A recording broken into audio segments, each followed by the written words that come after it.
Picture this. You have a lesson plan, but your students walk into your classroom upset about a demonstration happening on campus. What can you do as an instructor?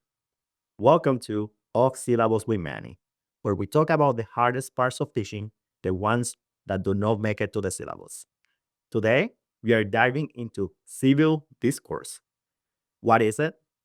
Why it matters? And how we can make it happen in our classroom.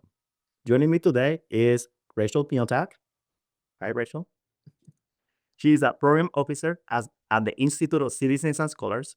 She's here to share some insights on how to engage in civil discourse in your classroom. So, with that in mind, let's dive in.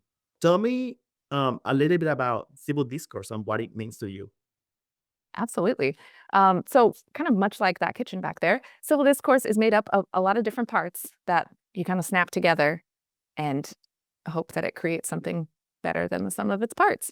But really, when we talk about civil discourse as a phrase, oftentimes the civility piece is what really takes the focus, and that brings to mind, at least for me, stiff debating, walking on eggshell scenario. People try not to offend each other, but really, and particularly in higher education, civil discourse is just how we talk through those hard things together, and it requires that learning can actually happen. I actually really love the connection you made with the kitchen and civil discourse and the eggs. Because to be fair, like civil discourse is like trying to connect all these different individuals and these different pieces in a way that makes sense. So when you were Mm. talking about that, I literally picture an omelette. I love that. Yeah, so it's like trying to connect all these things, and they don't quite mix sometimes. Like if you put some like let's say like sausage, or you put some peppers, they don't quite mix, but together they make Yes. sense. I'm so sorry to any faculty listening to this who also happen to be hungry. This is not going to help. Yeah. So keep like to continue talking about civic discourse. Like, what do you think engaging in civic discourse? Like thinking back to the scenario, a faculty Yeah. could decide, I'm just gonna ignore this and I'm just gonna teach. But what do you think engaging in civil discourse matters for the students, maybe for the class, or maybe for the students as future citizens? Yeah, that's a great question. And before I give you kind of my real answer, I want to give a context caveat to say that it totally depends in part on the context of that classroom. So it depends if you have space or can make space in your calendar for a conversation and to what extent. So I always try to give that disclaimer because I know that there are folks from other disciplines who say, this is not at all in my wheelhouse, and I have not been trained for this, and I don't want to open a can of worms I can't put back in, particularly when it's, the day we're reviewing for the final or what have you. And so I do want to say that there's not one perfect answer in what to do about it, but I can tell you why it's important to do something. Um, and that's because students are already facing political polarization or instances of polarization in their lives. It's not something that we introduce in the classroom as though for the first time.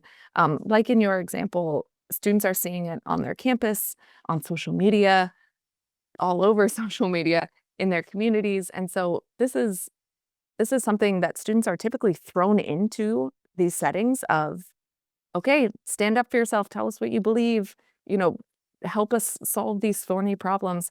And college and the classroom experience is a real opportunity to rehearse those skills and to really practice with those half-baked ideas. Now I'm just going with the culinary word choices today. But to really help them to learn how to handle disagreement without resorting to, say, hostility or retreat. Um, and we can do that through things that don't even feel directly civil discourse-y, for example, but things like listening actively, asking curious questions, or checking the quality or credibility of the information that they're using. So this matters because students are not just learners in the college environment, they're also practicing to become civically engaged adults out in the world that we live in. And so it's not just a nice to have type of classroom norm, it's really part of how colleges are preparing students to then navigate those complex, diverse environments that they will eventually live and work in. So I'm on those lines. So I used to teach chemistry. So I always felt that civil discourse was in a different discipline. Like it's not something that we do in this class. They might Mhm. learn this in a different class. So do you think this type of engagement is discipline specific, or if it's something more that it permeates to basically all disciplines? That part, the permeation part. I think you're absolutely on point to say that it more easily um, shows up in certain fields. Absolutely. More discussion-based classes in general, classes where you know you're going to be talking about um, the socio-political moment that we find ourselves in. But even in classes where that seems less on the surface, I'm thinking about I used to work in the College of Engineering, and we had a number of students going through on their engineering track, and then they get to a class where they need to talk about um, sustainability, sustainable uses of concrete. And then you suddenly realize, oh, we have different opinions about what is sustainability for and to what extent and whose quote unquote freedoms are being impacted, who benefits, who loses from these decisions. And so policy impacts every aspect of these fields at some level. And eventually you're going to get to a point where you realize we it's not just a procedural question.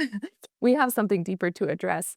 Um, and so I think in that way, it's absolutely something that permeates across multiple disciplines. And I like the way you describe it because as a scientist, like you always think about maybe challenge is not the right word, but you want to be Mhm. skeptical about what is produced because you want to test Yeah, things out and make sure that they're real. Because like as technology evolve, we get to learn more. So I think that's probably critical thinking that we all in all disciplines want to incorporate into our courses. absolutely. Yeah. So um, let's say that I have a magic wand and I get everybody across campus to embrace civil discourse. Um, in your experience, because you work with different campuses across the nation, um, what have you seen happen when individuals or institutions or anything embraces civil discourse? Mm, yeah, great question. And I should caveat to say that I'm less than a year into my time with citizens and scholars. So what I tell you is just going to be the tip of the iceberg because I know that there's much more that I don't even know.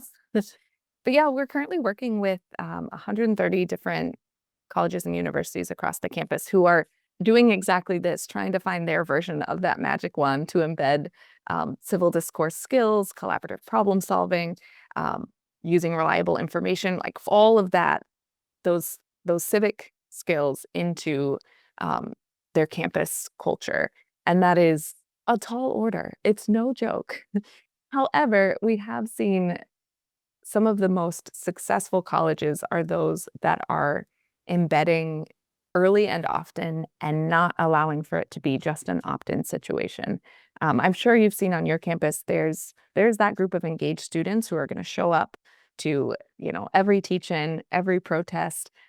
They're making it happen, and we love that. And we also want to reach the students who are maybe commuter students or the students who are also athletes who have a lot of other things going on, um, who may not be exposed to um, opportunities to build civil discourse skills in the same way. Um, so, James Madison University, for example, does a Better Conversations Together, I believe it's called, program that starts from orientation and then they do some modules. They practice conversations in community with each other, with other incoming students. And then they have pieces embedded into their curriculum. And students can even choose to do a leadership certificate or get a minor in these skills. And so they really have it throughout. They have dinner dialogues throughout their time in undergrad. to continue to practice it because it's like a muscle. It's like anything else that we're trying to build. You can't just do it once and say, oh, I took the module, I'm good. It's especially because it's uncomfortable. Folks tend to want to do it once, check the box, and then say, all right, we've done it. But the most successful campuses we've seen are those that don't just check the box, but that really try to weave it into courses and co-curricular activities. So the part that I'm going to boil down now I'm anticipating this audience to be largely faculty and folks who don't necessarily have the same magic wand abilities on a campus level. You have a lot of power within that classroom, and that's a great place to focus it. It doesn't always have to be a big cross-campus initiative. But just by redesigning a snippet of your curriculum, whether that's a dialogue circle exercise or introducing group agreements or practicing active listening are just a few examples, that's helping your students to grow and stretch that muscle beyond their comfort zone into spaces where real engagement can happen. And that's where the powerful work begins, is in the classroom, truly. Yeah. So, how about, I know you said you were not going to give me your elevator speech, but I do want you to ask for a different elevator speech. Okay. And it's about if you need to explain why engaging in civil discourse matters in like 30 seconds, what would you tell somebody about, like, as a faculty, to a faculty, like, why is this important? I would clear my throat first because that tells you it's really important. And I can do you one better. I think I could do it in 15 seconds. If there's one takeaway, I would say civil discourse is important because it teaches us the skills to stay in hard conversations long enough to learn something real. And those who practice these skills are, research shows, better prepared to sift good information from bad information, manage conflict without blowing up relationships, and navigate difference in all areas of their life, workplace, school, and otherwise. And with campuses that lean into this work, we see that students are using disagreement not as a crisis, but as a normal part of living in a diverse democracy, which is really what we want to see.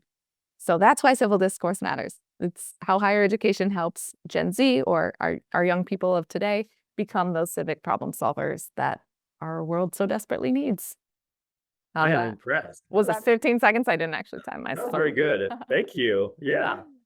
Because I used the word desperately needs, which I believe too, but it's a really good like bow on the end. Yeah. So big thanks to Rachel for her insights on civil discourse and why it matters. For more information on how to incorporate civil discourse in your class, check out the links below. Thank you. And remember, teaching goes beyond what's on the syllabus. So thank you for listening. Thank you.